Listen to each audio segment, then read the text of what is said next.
This massive 1956 Hudson Hornet grill is going to look you right in the eye, and it's going to lie to you because it's not really a Hudson. Hi there, Rick DeBrule with another chapter in the automotive evolution. We're here once again at the Martin Auto Museum in Phoenix. As you can see, it's a wonderful collection with more than 180 cars. Now, some of the cars here are from companies they're still building today. Others, though, well, they're orphans from automakers that have long since disappeared. And that's exactly what we have with this 1956 Hudson Hornet Custom 8 Hollywood hardtop.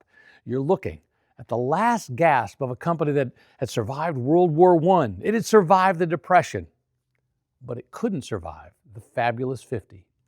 That's despite the fact that Hudson was building some very innovative cars. In fact, in the early 1950s, the Hudson Hornet was punching above its weight, winning NASCAR championships and building advanced cars. But by the time this Hornet comes out in 1956, Hudson was on the ropes. So what happened? Well, before we get to all the details, make sure you like and subscribe. And in the comments down below, well, let me know what I got right, what I got wrong. There's always something I got wrong. And tell me your Hudson stories. Did your family ever own one of these, maybe a neighbor? Or is this one of those cars that you only remember because your kids or maybe your grandkids loved Doc Hudson in the Disney Cars movies? Now, when Hudson built this 1956 Hornet Custom 8 Hollywood hardtop, Hudson was actually already gone. Now, I know that sounds a little bit confusing, so let me give you a little Hudson history. The Hudson Motor Company was founded in 1909 in Detroit with financial backing from department store owner Joseph L. Hudson. That's why it got its name. During the 1910s and the 1920s, Hudson produced reliable, mid-price cars like the Super 6. In fact, the six-cylinder engine they introduced in 1916 had a balanced crankshaft that was a major mechanical breakthrough. In 1948, Hudson introduced its innovative step-down chassis, which put the passenger compartment down inside the frame rails. The design lowered the center of gravity and became the basis for the Hudson Hornet that was introduced in 1951. And those step-down Hornets gained attention in early NASCAR competition. They actually won the very first NASCAR Manufacturers Championship back in 1952. Unfortunately, that success didn't solve their financial problems. From 1951 to 1954, sales dropped every year. Ford and Chevy were having a cost-cutting sales war that little companies like Hudson, well, they just couldn't survive.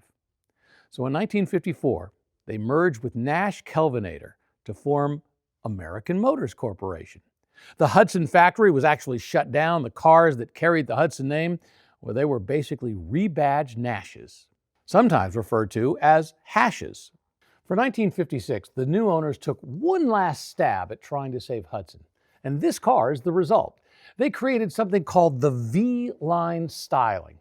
The idea was to take the corporate logo, which had long been kind of an upside-down triangle, similar to a V, and then incorporate it into the design of the car, all over.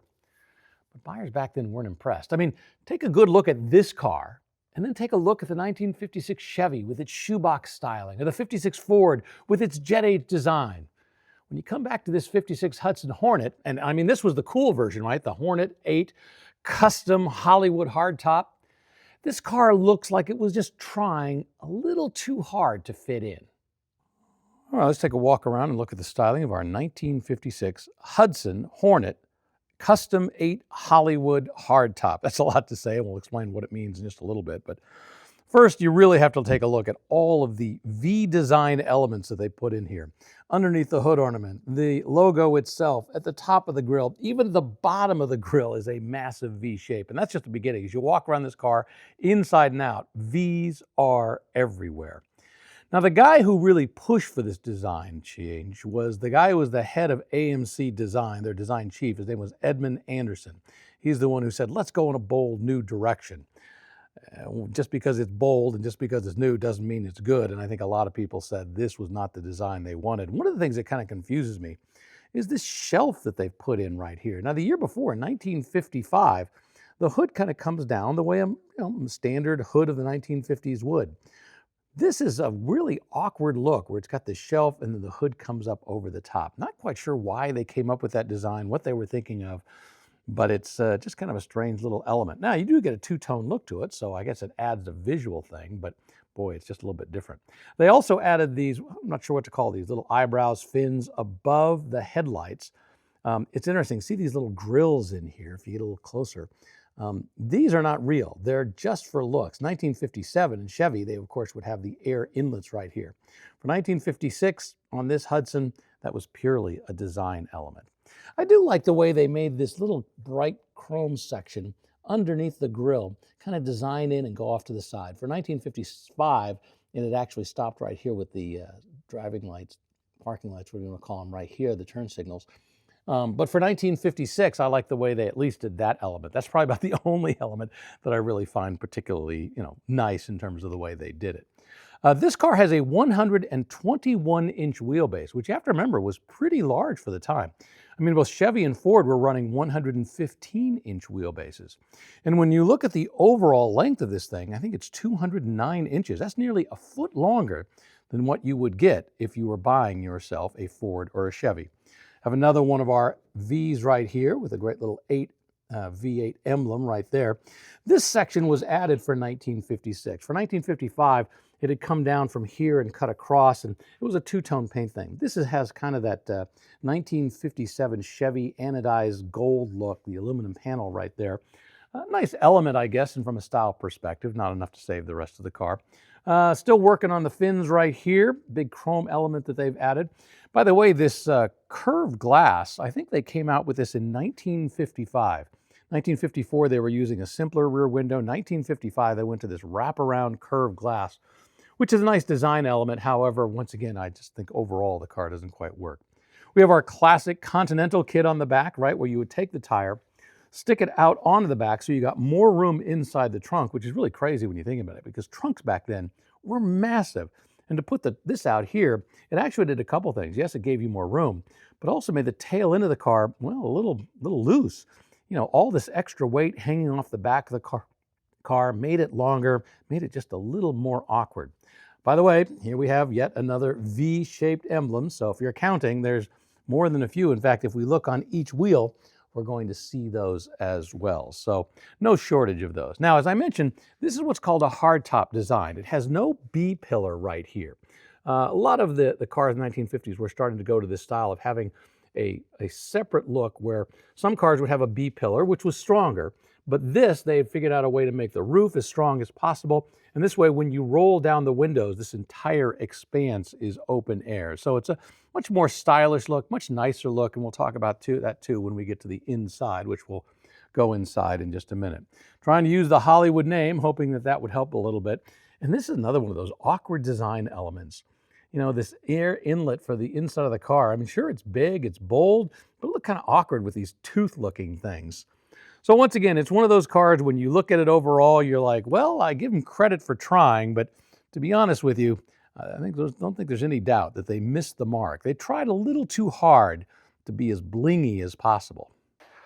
Underneath the hood of our 1956 Hudson Hornet is a V8 engine, which is interesting when you think about it, because neither Hudson, nor Nash, nor American Motors was building a V8 at the beginning of 1956. So where did this V8 engine come from? Well, it turns out, Packard. You see, Packard was a company that was also in trouble in the mid-1950s, and at one point, it looked like Packard was going to merge with Nash and Hudson. Instead, they merged with Studebaker, and as we all know, that really didn't turn out so well. Packard had introduced a new V8 in 1955, and whether they were looking for additional cash to pay for that new design or simply because it was part of that original merger, they agreed to sell American Motors V8s to put into the Hudsons, and that's exactly what we have here. 352 cubic inches, 220 horsepower, a single two-barrel carburetor. But not all V8s, the Hudsons, got Packard engines in 1956. You see, American Motors finally introduced their own V8 in March of 1956. The early cars, like this one, would get the Packard engine, which, by the way, was billed as the Clipper engine in the beginning, while later cars would get an AMC V8. It was actually a pretty anemic engine.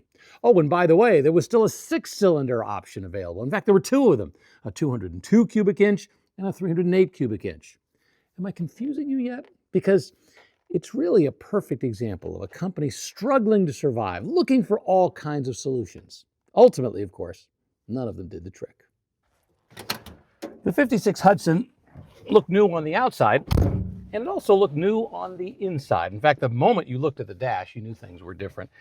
In 1955, they had used a domed speedometer, kind of popped up like this with some gauges at the bottom, kind of a circular look to it, with a sweep hand. For 1956, well, they went to a horizontal speedometer. And I really love the look of this because not only is it horizontal, it's got numbers that go across, but not the traditional numbers you would expect.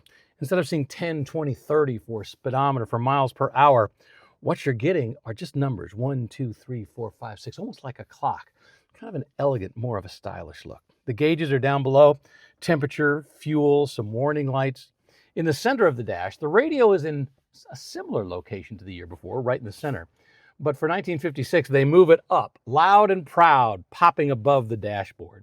I love this underneath, this weather eye climate control system. I'm not sure what the weather eye stands for, but that was pretty cool. I actually kind of like the look of this dashboard, with the exception of the fact the radio is probably a little bit too big.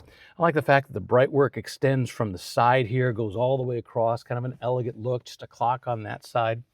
This car also has something that's a reminder of the 1950s, and it's this right here, a traffic light indicator. Now, you have to go back to the 1950s.